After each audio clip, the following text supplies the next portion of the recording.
Hello, guys, and welcome back to Inside the Delicious. We're back again like we never left. Welcome back. Hakeem Jeffries is holding a press briefing ahead of the vote that they're about to have for the government not to shut down. You know, the government is about to shut down if they cannot actually come together. When I mean they can, I mean the Republicans and the Democrats. If they can come together to vote on keeping the government open, the government is going to be shut down. Now the Republican wants something, Democrat wants something as well. So right now is for them to come together and make it happen. But I want us to take a listen to Hakeem Jeffrey, right? He is actually throwing out some points like why all this chaos is still going on between Republicans and Democrats. What do you think? What do you guys think? Do you think they are still playing politics? Like, yeah, what? The government is about to shut down. But let's continue the conversation down in the comment section as usual. Let's respect ourselves while we comment. When we have more updates, for sure, we are going to bring you guys up to date with it. Until then, please do not forget to subscribe. Bye for now. From the very beginning of this Congress, Democrats have maintained that we will work with our Republican colleagues whenever and wherever possible to find bipartisan common ground in order to solve problems for everyday Americans. And we continue to do that. At the same time, we have made clear that we will push back against Republican extremism whenever necessary. This week, we find the extreme MAGA Republicans are once again pushing their anti-abortion, anti-freedom, anti-woman agenda and trying to march America toward a nationwide abortion ban.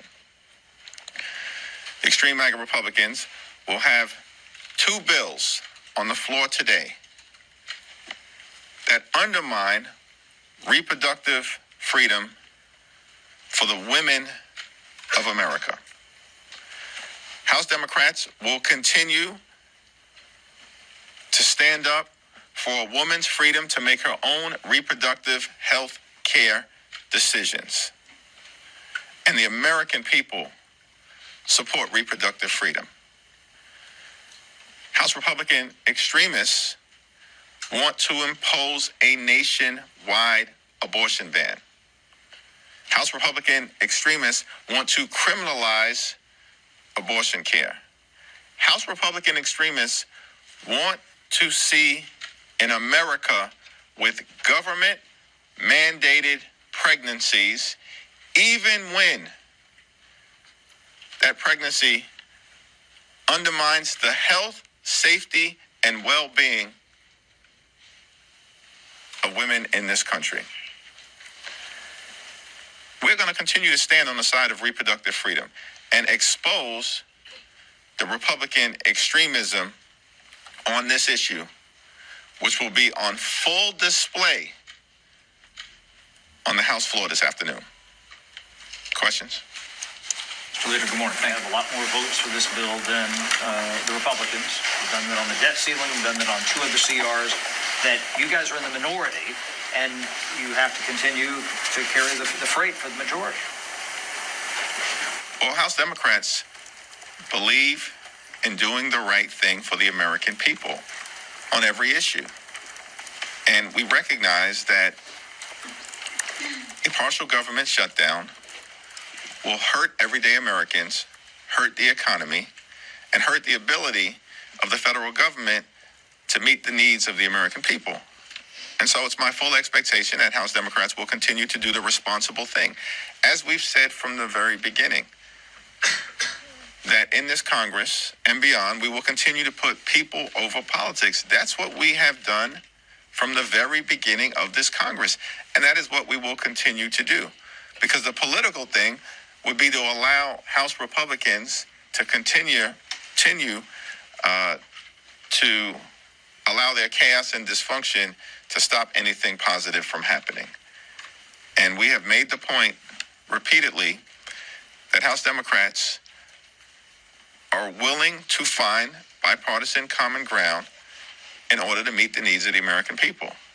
And in fact, not only have we done that, we have repeatedly led the effort throughout this Congress because of the chaos, dysfunction, and extremism on the other side of the aisle. But to be clear, do you feel you're the ones who have to do these governing things? The American people are frustrated that this do-nothing Republican Congress can't get out of its own way.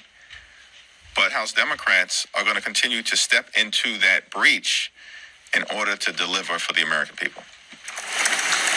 Do you think there's any compromise on immigration the Senate could send over that the House Republicans would take up? Or are you resigned at the fact they just want the issue for the campaign? Now, that's a question that Speaker Johnson and the Republicans are going to have to answer. And we may or may not confront that within the next week or two. I'm thankful that President Biden convened leadership from both sides of the aisle and both sides of the Capitol at the White House yesterday to talk about the urgent need to fund the Ukrainian war effort and to arrive at a bipartisan agreement on the other issues that are on the table, including improving the situation at the border. The president wants to solve the challenges facing the American people, including fixing our broken immigration system. But that has to be done in a bipartisan, common sense, humane, effective fashion. And it is not clear that many House Republicans actually want to address the challenges at the border as opposed to politicizing them. What do you make of the fact that several members in your party voted with Republicans yesterday to condemn President Biden's border policies? I don't necessarily interpret that vote in that fashion, but you'll have to speak to those individual members about, why they voted in the manner that they did. Side is unusually quiet here. Former President Trump put out a post basically saying that the Republicans should only settle for everything that they want on the border, and that he had full confidence. If there is no deal, would you put the blame at the feet of Trump and Republicans bending the knee to Trump? Well, it's my full and complete expectation that extreme MAGA Republicans will continue to take orders from former President Trump, because that's basically what they have been doing since the former president, as a candidate, came down that staircase in the summer of 2015. The Republican Party is the party of Donald Trump. And unfortunately, we have not seen a willingness to break from the extremism that Donald Trump wants to continue to visit upon this country.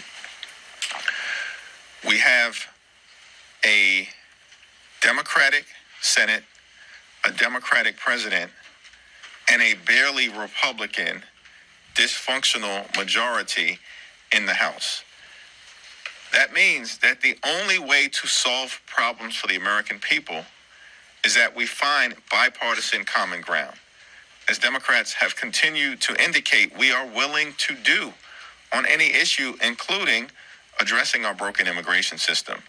And it will be unfortunate, but not unsurprising, if House Republicans continue to take orders from Donald Trump. We have the special election coming up next month, New York's 3rd district, obviously crucial to helping Democrats close the Republican majority. Can you speak about your efforts in that race and whether you have any plans to travel to the 3rd in the coming weeks? Well, Tom Suozzi is running his race. He's a well-known, well-respected public servant in the 3rd Congressional District. And he's focused on making it clear that he wants to come back to Congress to make life better for the people of Nassau County and Queens. He's doing a tremendous job, as far as I can tell, in communicating that message. anywhere and everywhere. And I would expect that he is going to run hard down the stretch, and then it will be in the hands of the voters of the 3rd Congressional District. The House Budget Committee is currently marking up the establishment of a bipartisan fiscal/debt commission. I know you've been asked about this a couple of times, but have you made up your mind on where you stand on the establishment of a debt commission? I've been able to closely evaluate the proposals that are going to be marked up before the Budget Committee today. However, I do support the amendments that are going to be put forward by Brendan Boyle and the Democratic members of the committee to make it clear that we want to protect and strengthen Social Security and Medicare and not undermine Social Security and Medicare, which is clearly the intentions of the extreme MAGA Republicans. So at the end of the day, the Budget Committee, but if it's not clear that Social Security and Medicare are protected, then it will be my expectation that there will be a lukewarm response at best when it hits the floor. Thanks. There's you and the rest of the leadership endorsed Summer Lee earlier this week. Do you have plans to endorse any other members who are facing contested primaries, particularly those that have potential involvement of AIPAC? My endorsement of Summer Lee speaks for itself. Are you endorsing Pablo Hernandez for Resident Commissioner of Puerto Rico? I have not considered an endorsement in that race yet, but I do have a lot of respect for Pablo. Any more thoughts on the tax package that was rolled out? You've had another day to look at it. We're in the process of evaluating the tax package, and I'm talking to Richie Neal, Susan Del Bene, and other members of the Ways and Means Committee to assess what our perspective should be on moving it forward. In my preliminary assessment, it's clear that the child tax credit provisions do not go as far as they should relative to what President Biden and Democrats were successfully able to do in terms of the child tax credit that was in the American Rescue Plan, particularly as it related to monthly payments and refundability. That said, some movement on the child tax credit is clearly better than no movement, and the provisions related to the low-income housing tax credit and disaster relief are also meaningful. But until the Ways and Means Committee on the Democratic side has had a full opportunity to evaluate the totality of the proposed legislation. When Speaker Johnson went down to Eagle Pass, Texas, he brought a group of Republicans with him, and one of the first things he said is that President Biden could be doing more on border security. You met with the president yesterday. Did you get a feeling from that meeting that President Biden has done everything he could possibly do? President Biden is working extremely hard to address the challenges on the southern border and made it clear in the meeting that he wants to fix our broken immigration system in a comprehensive and bipartisan way that is effective in meeting the needs of the American people. House Democrats are going to continue to support the effort to try and find an effective and humane solution to the challenges that we are confronting on the southern border. And I certainly have full faith and confidence in President Biden in the ability to meet the needs of the American people, as he has done on so many other issues, including leading the economic recovery. But a quick follow-up. The issue seems to be that the president wants an ideal. He wants support from both sides, but the other side obviously is not budging. and they've said they're going to do a number of things to prevent any sort of traction on border, progressing the border security matter. And so with that being the case, what message is the country sending, or President, Democrats sending to asylum seekers who were here today at the Capitol, trying to push to make sure that asylum policies are secure? What message does it send to them that the president is saying needed to happen, but that, of course, it needed to be effective, humane, and bipartisan? Senate Democrats are in conversation with Senate Republicans, and it's my understanding and expectation that once the continuing resolution issue has been resolved, that the Senate negotiators are going to turn to trying to close on an agreement. Once they do so, we'll all have an opportunity to evaluate the merits of the legislation. Just to follow up on that, yesterday Speaker Johnson said that now is not the time for comprehensive immigration reform. It is the time for border security. Would Democrats in the House be open to a package that only includes border security provisions without immigration reform, or is that a no-go? Well, border security is part of a comprehensive solution to the challenges that we confront at the border. In terms of what we might ultimately have to consider, it's premature without seeing the specific provisions of whatever agreement may emerge from the Senate. Yesterday, Congressman Goldman introduced a censure resolution against Stefanik over her hostages comments and other things. Were you read in on that before he introduced that? And are you going to encourage your members, should it come to the floor, to vote for it?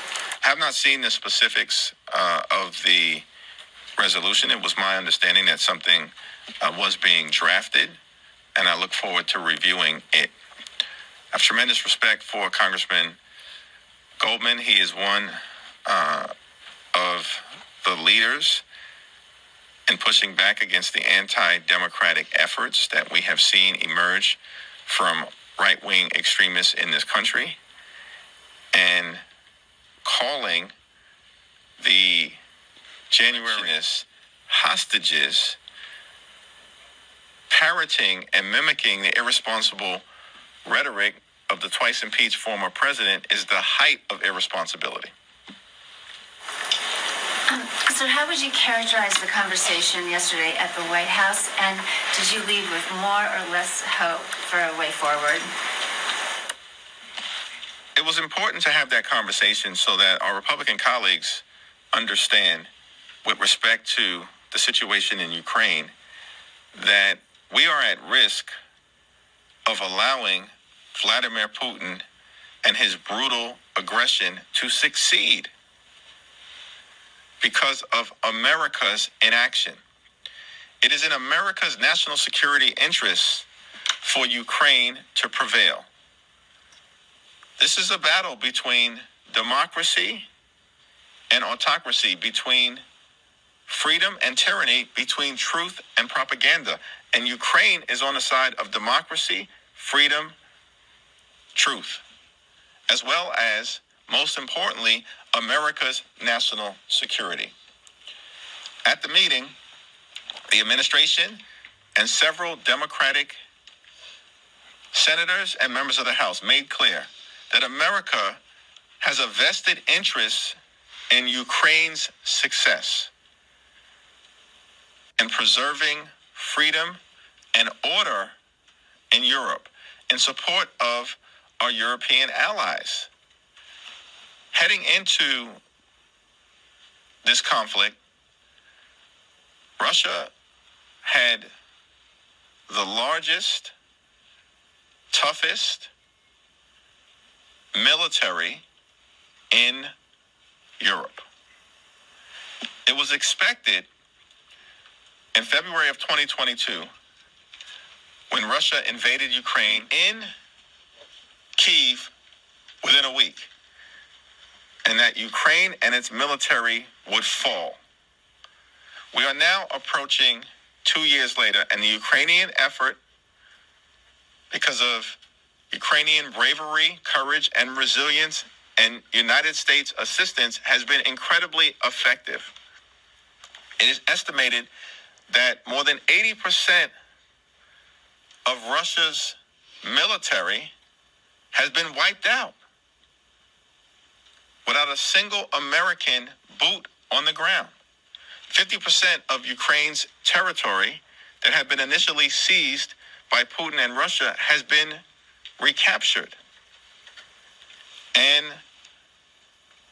Russia and its ability to menace our European allies significantly reduced. All of that progress is at risk if the United States Congress does not act. And that was, I think, an important part of the conversation yesterday. And hopefully my Republican colleagues, particularly in the House, got the message.